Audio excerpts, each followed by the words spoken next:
All right. Over here, gonna check out some goodies, see what they got. I gotta get the right listening music. What do they got going on here? Seems we got a 56 Bel Air. What's going on, man? Do we get to look at them, or we just gotta stand here from afar? I mean, I'm not. Oh no. It's a 56 Bel Air with an LT1 in it. And that's like a 55 right here. That looks like a 150. With 2 4-barrels, so it's probably a stroker 350, 383. This looks like a Model A right here. Look at this. If they would just get out of the way. This looks like a Toyota Corona. This is a Toyota Corona. Look at this. A little teeny tiny 4-cylinder there. That's got to be like maybe what, a 1.4? Who knows what that is? You know? Fucking awesome, man. Fucking Toyota. Right? Look at this. Oops, my fault. I swore it was a Toyota. It's a damn Lada. Jeez. So that tells you how much I know those European cars and those early Japanese cars. To me, they were all of these square little cubey things. You know? Let me go. There's another one over here. Apparently, Lada didn't change that much over the time that they rammed them. These are supposed to be structurally the same as a Fiat 124, which would also been the same as a Volvo 40 back then. You know, this square shape. That's why I thought it was a Toyota, because they also had this square shape in the 50s and the 60s. Seems to be like a utilitarian shape. There's a lot of Polish car. You know, this thing is 1983 Vaz. So definitely this is a lot of clone. 1983 Vaz. Jeez. Maybe we should show this whole thing. Oh, fucking fuck. This car is ugly. This car is fucking ugly, right? So let's see what this one over here, that was in 1983, right? So this one is, what does it say? 1978. It's a Vaz too, but that trunk lid said Lada. You see, you can't even tell with these crappy cars. Right? This one says 1978 Vaz, which means it's a Russian car. And this is 83 Vaz. Oh, they all look so fucking horrendously ugly. Oh, this would be... It's like a C3 Corvette, right? You know? It's like a fucking Knight Rider, yeah? This is the guy, he's the owner of this car. This looks really awesome. No, I'm cool. I don't want to, this looks real good, though, man. Take a picture of you. No, I'm all right. I like the Craigar. It's real smooth, man, you know? Craigars. What do you got in there, 400? I wish. Oh, yeah? 350. 350? But all right. An oversized cam. Oh, all right. Yeah, it's worked on. That's a good-looking car, though, man, you know? Like a Knight Rider prototype, you know? Yeah. If they wouldn't have came out with that Pontiac at that time. It's real nice, man. I'm looking to sell it. Oh, yeah? Oh, jeez. Yeah? What are you going to get? A new C8? The C8 one? I like four-wheel drive. Oh, four-wheel drive now. Yeah, you're going to be higher off the ground now, right? Yeah, that's what happens now, you know? They poison it, we want like that Bronco or something like that. You know? Oh, man, that's not bad. How long you had this one? Many moves. Yeah? You don't see that many of these anymore, you know? No, they made a lot of them. Yeah, but you don't see any more of them because of fiberglass body. It costs a lot to keep it in top shape, you know? Yeah. This guy, man. That's a Grand National over here with T-Type. Look at that. You can see the supercharger, 3800. You know? Oh, look, he's got a good AC Delco battery in it.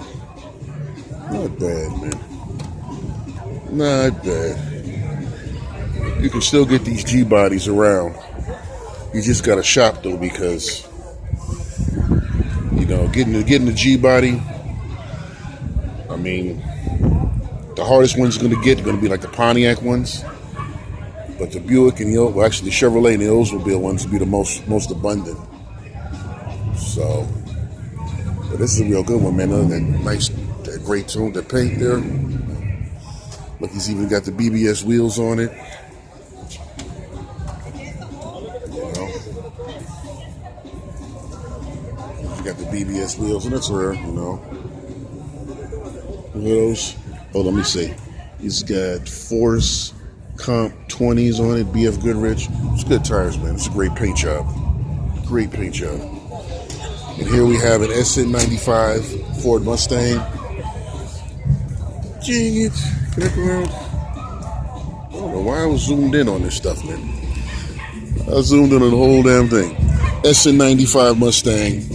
Not much special about that. You know, it still is the end of the Fox body platform. You know. Jeez. They're playing music down there, so I should go down there. That's what I'm saying. Your car show, they'll do a car show, and it's got like 7 cars in it. And I'm like, you know, come on now. Oh, that over there. Right? Let me zoom in for that. That's a Chevrolet, right? That's supposed to be a Roadster Chevrolet, I think like a 32 or something like that. Freiberger would know. I wouldn't know. But like I said, you got the SN95 here, Mustang. Not much to that one. Then over here, as you can tell, it's the slab body Continental. I'm going to go to the front and I'll find out what year it is. But see, it's been slammed down here. It's got the big 3-inch white walls on it. I'm going to say this is a 65 because in 64, the body was redesigned for more passenger space in the rear. And let's see the grill. Yeah, that grill is a 65 grill. You know, they should have went with this when they redid the Continental versus what they did come out with. I can't really say I appreciate them slamming the body, but everybody's got their own, you know, idea of what they want to do. But the black is good. The black is good. Well, I tell you, see, 65. You know, so you remember with these, they had to brace the frame for the suicide doors. So either it's a unibody, so either it's got a box subframe right under here where the B pillar is, or it's got an X brace that runs to the other side. Because this car was about 6,200 pounds when it was built. So 6,200 pounds, and then it's got about 1,500 in the front and the remainder in the rear. So when both doors are open, you could feel the floor buckle in some of these. Look at that dash, man. That's real nice. You know, it's got a rod. It's got like a mercury bar for the speedometer. So when you increase speed, it goes like this, like a thermometer. It moves like a thermometer until you get your speed. And when you set your cruise control or your speed control, which Ford called it, there'd be a red marker and it'd pop up to keep the keep the speedometer and your speed set. And it ran off a vacuum linkage that ran to the carburetor, that kept the carburetor, the butterfly open at a certain angle. And then it also had a vacuum one-check valve to modulate for the power brakes. So you could keep it open on the highway, you know. And as you can tell from back here, look how big this trunk deck is. Jeez. Look how big this trunk deck is, right? So, all right, so it comes back here, right? So you start back here, and, you know, with a convertible roof, what it does, it retracts the whole roof into the trunk. So, what happens is you hit the button, you got it in park, this panel comes up right here, and this lid comes up, for the trunk lid, it opens up this way, and then the entire the entire hood, watch my hand, the hood comes up like that, the top folds under, then it slides into the trunk, then the trunk lid right here goes back down, and then this flap goes over, pop, and it covers it up just like that. You know? And would you believe that this convertible on this Mustang, even though the roof is different, the mechanism for this car and this car is exactly the same. When you pull up the rear seats, you get to see the mechanism. It runs off of I would say hydraulic fluid, but sometimes it's brake fluid and sometimes it's like power steering fluid, like type F. But they operate the system under fluid to run the motor, when you could easily just use a window motor with mechanical gears. But yeah, man, 1965. And let me see what else they got over here. Well, they got two Camaros over there, which not that interesting to me. Figure as much effort as I came out here. Now there's another show that's further up in Queens, but they're talking about 8 p.m. to 1 a.m. and I don't want to do that, so I'm just going to call this one a day right here. You know, some of these cars, man, timeless, bro. Jeez. And this is one of them.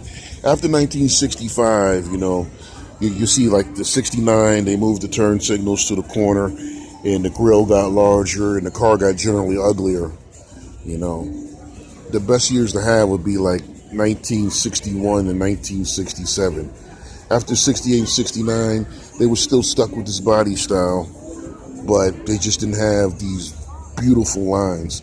This car was designed by Elwood Engel, not this one because this is a refresh, but Elwood Engel did the 1961, and then he got in the promotion where he went to Chrysler.